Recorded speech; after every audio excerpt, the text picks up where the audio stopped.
नमस्कार, मैं हूं मुस्कान ओझा और आप देख रहे हैं मनी 9।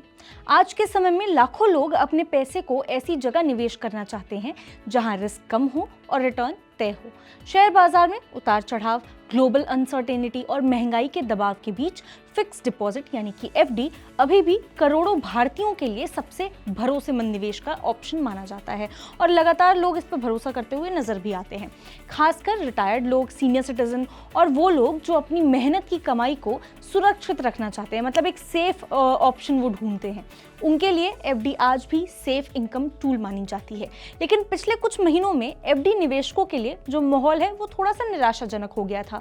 इसकी सबसे बड़ी जो वजह रही है वो ये है कि आरबीआई की लगातार रेपो रेट कटौती। फरवरी 2025 से अब तक अगर देखें तो आरबीआई ने यानी रिजर्व बैंक ऑफ इंडिया ने रेपो रेट में करीब 1.25% की कटौती कर दी, जिसके बाद ज्यादातर जो सरकारी और प्राइवेट बैंक हैं उन्होंने अपनी जो एफडी ब्याज दरें हैं वो कम करनी शुरू कर दी। आमतौर पर जब रेपो रेट घटता है तो बैंकों के लिए पैसा जुटाना सस्ता हो जाता है और वो डिपॉजिटर को कम ब्याज देने पर लगते हैं। लेकिन जो लोग हैं अब एफडी से यहाँ पे स्टेबल इनकम की जिनकी उम्मीद जो लोग कर रहे थे, उन्हें लगातार यहाँ पे घटते रिटर्न का सामना भी करना पड़ रहा था।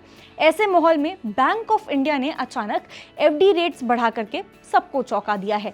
यही वजह है कि ये खबर सिर्फ एक रेट हाइक की नहीं है बल्कि सेफ इन्वेस्टर्स के लिए राहत की खबर मानी जा रही है।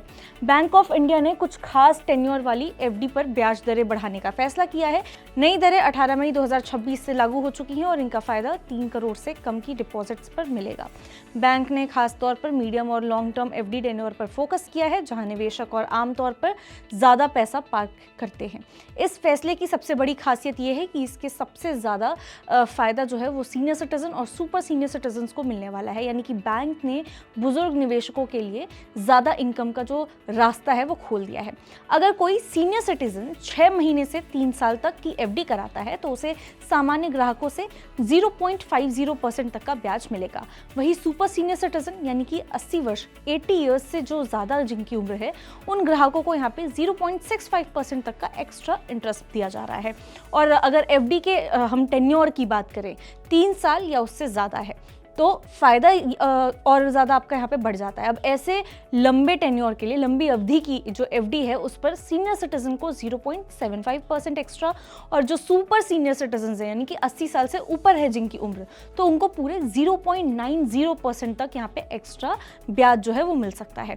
यही वजह है कि अब कई बुजुर्ग निवेशकों के लिए इफेक्टिव एफडी रिटर्न 7% से ऊपर पहुँचता हुआ दिखाई दे रहा है। ऐसे समय में जब सेविंग अकाउंट मुश्किल से यहाँ पे 2.5% से लेकर 3% तक का रिटर्न दे रहे हैं, वहाँ गारंटीड 7% प्लस यहाँ पे रिटर्न रिटायरीज के लिए यहाँ पे काफ़ी ज़्यादा आकर्षक माना जा रहा है।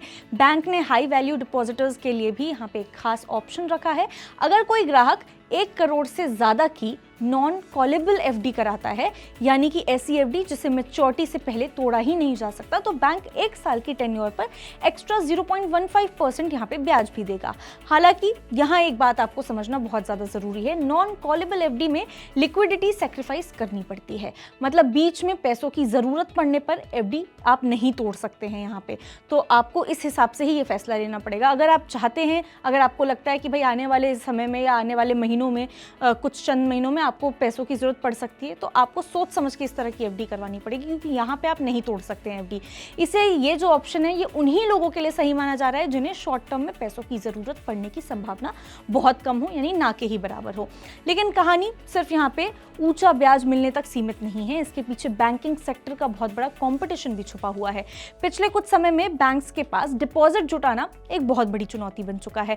लोग अब mutual fund, stock market, gold और तमाम जो दूसरे ऑप्शंस हमारे पास इन्वेस्टमेंट के अवेलेबल हैं, उनकी तरफ ज्यादा जाते हुए नजर आ रहे हैं। ऐसे में बैंक्स को जो डिपॉजिट्स है वो अट्रैक्ट करने के लिए कॉम्पिटिटिव एफडी रेट्स देने पड़ रहे हैं, यानी कि बीओआई का ये जो कदम है वो सिर्फ जेनरॉसिटी नहीं बल्कि बैंक कंपटीशन और लिक्विडिटी मैनेजमेंट स्ट्रैटेजी का हिस्सा भी माना जा रहा है।